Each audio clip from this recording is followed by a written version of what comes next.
আজি এক নিমাওমা পৰিৱেশে বিৰাজ কৰিছে কলিয়াবৰ চাহ বাগিচাত কিয়নো শনিবাৰে দুজনকৈ লোকে বাঘে আক্ৰমণ কৰিছিল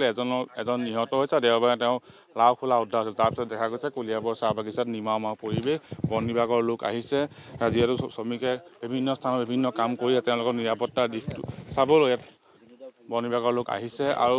দেখা গৈছে যে পাৱাৰ ফেঞ্চিং ইয়াত দিয়া হৈছিল পাৱাৰ ফেঞ্চিঙৰ কিছু অংশ যি পথ আছে কলিয়াবৰ চাহ বাগিচাৰ মাজে পথৰ কাষেৰে নিছে কিন্তু সেই পাৱাৰ ফেঞ্চিং পাহাৰৰ কিনাৰলৈ নিবলৈ ৰাইজে দাবী জনাইছে ইয়াত যিহেতু বন বিভাগৰ লোক আছে আমি তেওঁলোকৰ পৰাই জানিবলৈ চেষ্টা কৰিম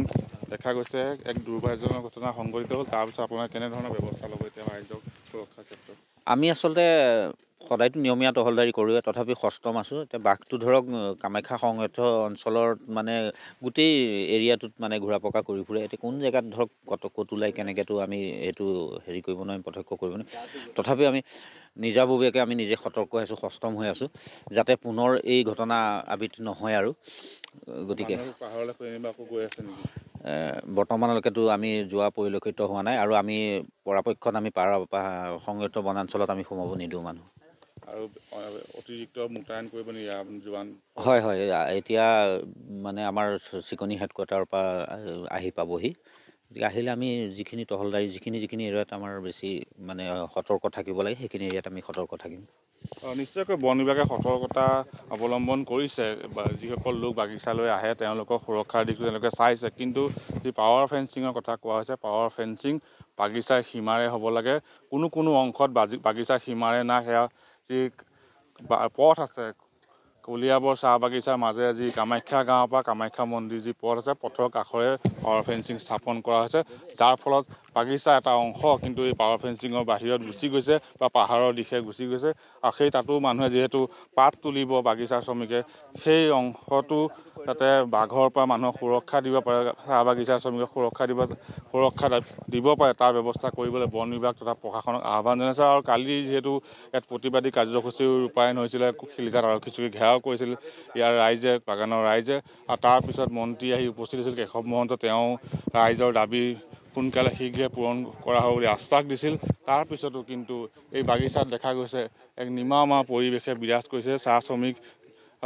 উপস্থিতি কিছু কম আছে যিহেতু দুই এক শ্ৰমিক আহিছে চকীদাৰ ওলাই আহিছে কাম কৰিবলৈ তাৰ লগতে যি কলম দিয়া কাম বিভিন্ন স্থানত হৈ আছে সেয়া কাম চাবলৈ বাগিচাৰ চকীদাৰসকল ওলাই আহিছে তাৰ মাজতে কিন্তু এক ভয় শংকাৰ মাজেৰে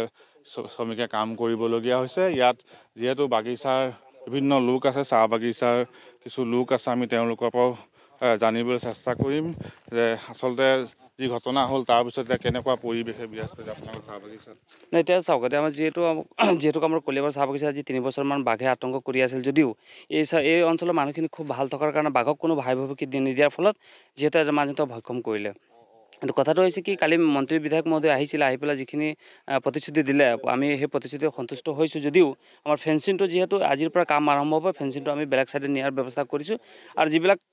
কালি বাঘে য'ত আতংক কৰিছিলে বা বাঘে যিটো মানুহ ভক্ষম কৰিছিলে সেইটো অঞ্চলৰ পৰা আমি কাম অন্য ঠাইলৈ মানে নিয়াৰ ব্যৱস্থা কৰিছোঁ আজি সেইটো অঞ্চলত আমি কাম দিয়া নাই মানুহখিনিক হ'ব আজিৰ পৰা কাম আৰম্ভ হৈছে এইখিনি আমি আঁতৰাই দিম এতিয়া মানুহৰ মাজত ভয় শংকাই আছে যিহেতু বাঘে এজন মানুহ খাই দিলে গৰু ছাগলী খাইছিল হয় এতিয়া মানুহ ভক্ষম কৰাৰ কাৰণে আজিৰ পৰা ফৰেষ্টৰ কি দাবী জনাব না বন বিভাগক অলৰেডি দাবী জনোৱা হৈছে যোৱাকালি আৰু তেওঁলোকে আহি পেলাই আজি টহলদাৰী মাৰি আছে তেওঁলোকে আমাৰ লগত থাকিম বুলি কৈছে সহযোগ কৰিম বুলি কৈছে তেওঁলোকে কামৰ ওচৰত হৈছে তেওঁ সহযোগ কৰিব আমাৰ মানুহখিনি বাগিচাৰ শ্ৰমিকসকলক কি পাহাৰৰ দিশে নাযাবলৈ না আমি এইটো সজাগতা অহা কাইলৈ মঙলবাৰ আমি কাইলৈ সজাগতা এটা সৃষ্টি কৰিম যে মানুহখিনি পাহাৰৰ যাতে কোনো প্ৰৱেশ নকৰে যেতিয়ালৈকে আমাৰ এই কামখিনি শেষ নহয় নিশ্চয়কৈ বন বিভাগে কৈছে বা তেওঁলোকে পাৱাৰ ফেঞ্চিং সেই পাহাৰৰ সীমাৰে তেওঁলোকে স্থাপন কৰিব শীঘ্ৰে তাৰ কাম আৰম্ভ হ'ব তাৰ মাজতে বাগিচা শ্ৰমিকক তেওঁলোকে আহ্বান জনাইছে তেওঁলোকে কোনো কাৰণত পাহাৰৰ দিশে নাযায় খৰি আনিবলৈকে হওক বা পাত আনিবলৈকে হওক তেওঁলোকে পাহাৰৰ দিশে নাযাবলৈ তেওঁলোকে আহ্বান জনাইছে আৰু বন বিভাগেও শ্ৰমিকৰ সুৰক্ষাৰ খাতিৰত ইয়াত টহল দিয়া পৰিলক্ষিত কিন্তু সেয়া যিহেতু ঘটনা ঘটিয়ে আছে বাঘে প্ৰথমে গৰু ছাগলী নিধন কৰিলে তাৰপিছত মানুহ ভক্ষণ কৰিছে কিন্তু এই ঘটনাৰ পিছতে কিন্তু আতংকই বিৰাজ কৰি আছে কলিয়াবৰ চাহ বাগিচাত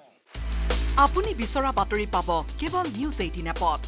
নিউজ 18 এপ ডাউনলোড কৰিবলৈ স্ক্যান কৰক এই QR কোড গুগল প্লে ষ্টৰতো পাব এই নিউজ 18 এপ